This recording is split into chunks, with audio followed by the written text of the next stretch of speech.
Taking a closer look at the newly released body camera video of an officer-involved shooting inside a Colerain Township Kroger. Hamilton County Prosecutor Melissa Powers released that video today alongside Colerain Police Chief Ed Cordie. Now, Powers says the three officers who fired will not face charges. Now, we're going to walk you through this video here. Take a close look. This happened back on May 29th. Again, Powers said that two officers followed the suspect, 42-year-old Joseph Van Nieman, into the Kroger parking lot after witnessing him take part in a drug deal.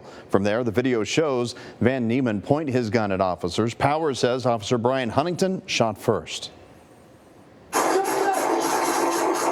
Later video also shows Officer Jordan Minking firing shots as well. They both follow Van Nieman as he runs into the store, taking cover by the entrance there. Powers says Van Nieman repeatedly stepped out to exchange gunfire with both those officers. You see it there. Then a third officer who was undercover also starts shooting at the suspect. When Van Nieman tries to run farther into the store, officers fired, with one of the shots hitting Van Nieman in the eye. All of this happening just feet away from customers ducking for cover. One bystander was even hurt. Now, they're both recovering right now, but the police chief and Powers are both saying that the officers' actions were justified because Van Nieman was posing a deadly threat. I want to bring in WCPO 9 News reporter Sean Delancey now. In fact, Sean, Van Nieman at this point isn't even in jail for this shooting. Yeah, no, Craig. Right now, he is recovering in the hospital from that shot to the eye. Colerain police right now saying that their officers acted quickly in neutralizing that threat to everyone in the store.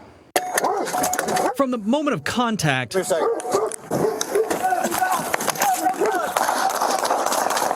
through a brief chase into Kroger, firing into the store, firing through windows. Where's he at, Brian?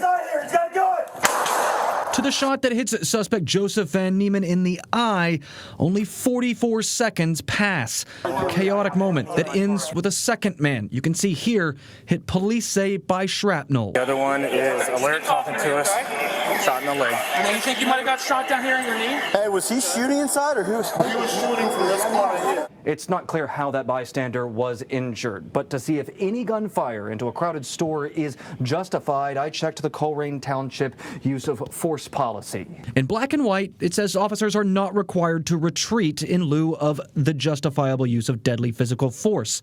That is, however, followed by, quote, where there is substantial risk to the safety or life of an innocent citizen, the safety should take precedence over the apprehension of the suspect. They were aware of when they were shooting and when they were not. Prosecutor Melissa Powers cleared the officers of wrongdoing, saying they were careful not to shoot deep into the store.